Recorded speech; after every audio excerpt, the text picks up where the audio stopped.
Hey guys, it's Cass with Cass Tea. Today I'm going to teach you how to brew tea with a gaiwan. Now if you haven't seen these before, a gaiwan is basically a lidded bowl. In fact, that is the literal translation. You have a bowl where your tea goes, you have a lid, and then you have a saucer at the bottom that it all sits on. So brewing tea with a gaiwan is pretty easy, although it's a little intimidating at first, especially because sometimes you can burn your fingers, which isn't fun. So I'll be showing you how to brew tea with a standard gaiwan, and then I'm going to be showing you how to brew tea with this, which is more of a modern style gaiwan that makes it a little bit easier and makes it less likely that you actually burn your fingers. So I'll show you both, but for now let's put that away and we'll concentrate on the standard one. So basically all you need is tea, your gaiwan, and then it's useful to have something to strain it into. So I have just a little pitcher here. And then you can use a strainer. You don't always need this, but if you have tea that has small pieces, then this can help filter it out. So that's it, right? All right, so now we're actually gonna get into brewing. I have some white tea here. Now it's worth noting with the gaiwan, there's certain teas, categories of tea. We have white, green, red or black in the West, pour. Well, there's a whole bunch, there's 6, right? So the thing is with the gaiwan, it's not great for green and yellow tea, all right? Because that stews the tea. When you cover it up, it gives it kind of a muddled taste. So usually you brew green tea and yellow tea just in a regular pitcher. In fact, right at the bottom there, you can go and watch that video, or at the end, you can go and check that one out. That'll teach you how to brew green tea. But for oolong, for white tea, for black tea, red tea, all that, we can just use one of these, which is my favorite way. So anyway, we have our tea here, 5 grams of tea, at least for white tea. This is by Mudan. It's a good white tea. It's hard to mess up, which is really a positive thing when you use a gaiwan, because when you first try to brew your tea with a gaiwan, you're likely to overbrew it, and then it will get bitter. So stick with teas like white teas, which give you a little more leeway. So when you first do it and you mess up, you can still drink it without pouring it down the drain. All right, so basically your tea goes in. Now, before we start, I should also mention that a lot of times people who do gaiwan pours will warm up their gaiwan and will go through steps like that. We're not doing that. This is just like basic, simple. If you want to get into all the fluffy stuff, I guess, do it later. Worry about warming the lid and warming all the teaware. Do that later. For now, just really simple. So our tea goes in the gaiwan. The lid can just kind of hang out there. Now the first thing we're going to do, remember these leaves are really dry. So our goal is just to moisten them up. So that way when we do our first real pour, we get more flavor from it. So the first time we put water in and drain it out, we're not gonna really drink that. You can, but it's more just to get all the juices flowing. So we have our pitcher. And what I'm gonna do, and you'll see how quick this is I'm gonna pour in the water and then I'm gonna immediately drain it out into our pitcher, because again, I don't really wanna steep it. I just wanna refresh, wake everything up. So water goes in, I put the top on, I twist it a little bit so there's a little gap, and then it drains out. Okay, and I'll do that a few more times so you can see better angles, and then you take the lid off. You never want to leave the lid on because then it kind of steams it. There are cases where you do that, but by and large, you don't. So now the leaves have been kind of refreshed. They've woken up, so we can do our first real brewing. But before we do that, I'm just gonna take the warmed up liquid and you can smell it. It smells good. You can even put it in your cup and that will warm your cup up.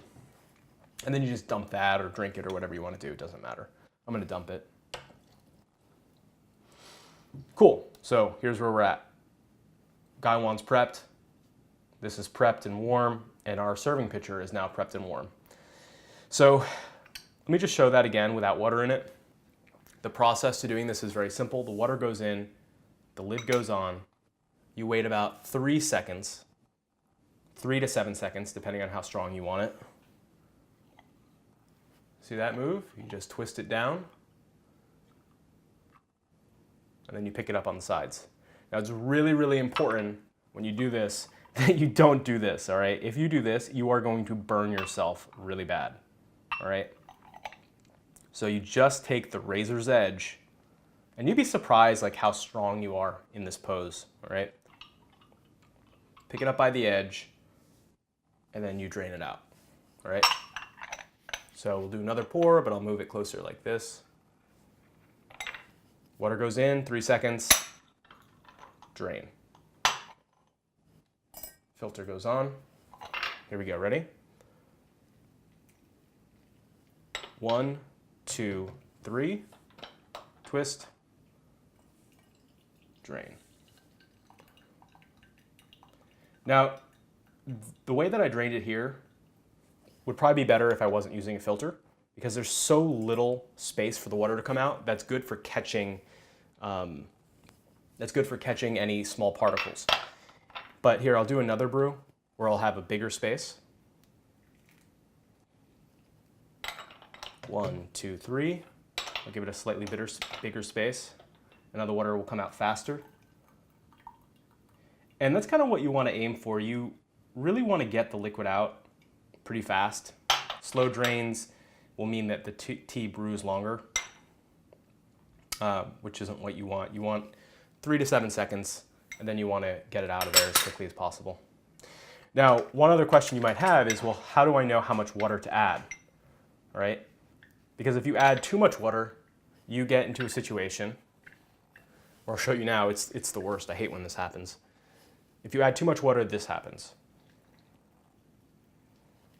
So you have so much that now you put the lid on, it's warming up the razor's edge. You are gonna burn yourself, right? That's not fun. So you can just temp it a little bit to drain some of that off, you know, until you feel comfortable. But the right amount is when you put the lid on, there's a small amount of water. There we go. There's a small amount of water that creates a seal, all right?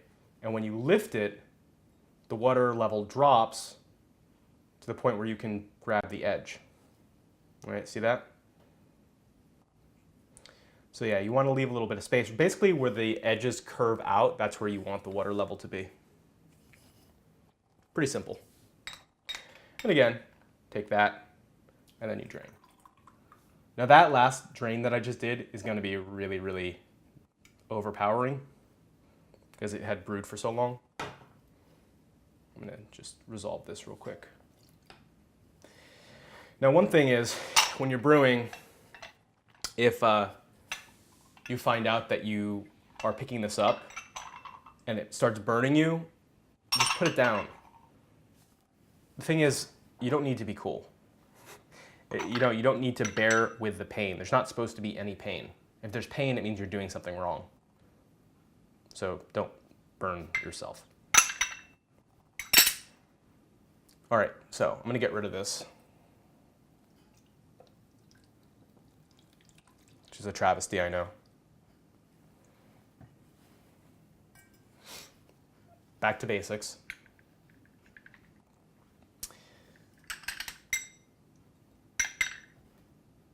Water goes in, lid, 3 seconds, twist, drain, right? Pretty simple. The benefit of using this kind of Gaiwan is it's just very simple, it's very small, they're cheap. You get them online for like $5, $10. And it's time tested. Cons, you can burn yourself, which is not fun with these. So a little more advanced, I guess, but you should know how to use one of these. I'm just gonna move this out of the way. Okay, so let's see the next kind of Gaiwan. This is more of a modern style. Now, what I like about this, even though it's, again, not exactly traditional, is it's minimal. You don't need anything other than what you got here. So this has basically everything in it that you need. You've got your Gaiwan, right? same thing in. Tea goes in, twist, and drain. And then instead of a pitcher or a cup, you have this kind of ceramic piece that it all fits into. So just a really easy way to do it. So let's start again. I'm just gonna add the tea back in from the other Gaiwan. So the tea amount's the same, it's still 5 grams. For white tea at least.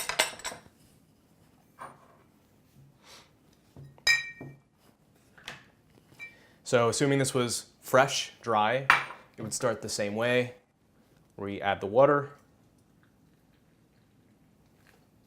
And then drain it really quickly to wake up the leaves, right? This is what happens when you don't use the filter, by the way. So you can use the filter if you want. That doesn't really do anything bad. Like, it's not gonna make your tea taste too strong or, bad. But it does mean there will be some sediment down there, which you can either pour out after you drink most of it or drink it. It's not really a big deal. Cool. So the benefit of using one of these, well, there's actually a few. There's 2 big ones actually, and we'll get into that. The first is this. When you pour in your water, you can see the leaves. There we go. And that's actually really nice to be able to see the tea. I really like that a lot. The other really big benefit besides that is because it's double layered, you're never gonna burn yourself. Well, I mean, I'm sure you could find a way to try to burn yourself, but it's unlikely, right? This is pretty thick. This is double layered. I would still say to grab it by the edge instead of here, just so you can get the muscle memory, right? You want to make your gap fairly small if you're not using the filter. And then if you do it right, then you're not going to get any sediment in. Or very little. There you go. White tea. And your Gaiwan. See, I like this a lot. It's called the Tea Maker. I feel like it's less frilly than using one of these. Less dainty, less delicate. I have everything I need. I don't have to worry about having a cup or a pitcher, right? It just all kind of works together. The other benefit of using one of these guys, or a more modern style, is it holds more water, right? Because it's bigger. So with a Gaiwan like this, in fact, I'll show you.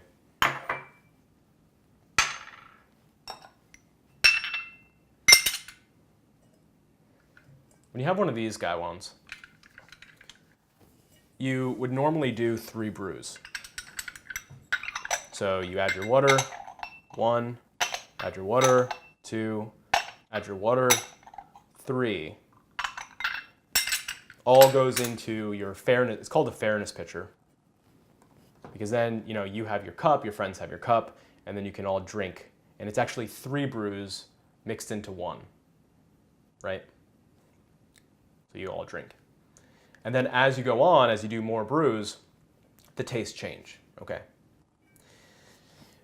So that's how that works. But when you have this more modern style brewer, it holds more water. So instead of doing 3 brews at a time, there you get your nice seal, right? And instead of doing 3 brews, now you just do 2. So it's also less work.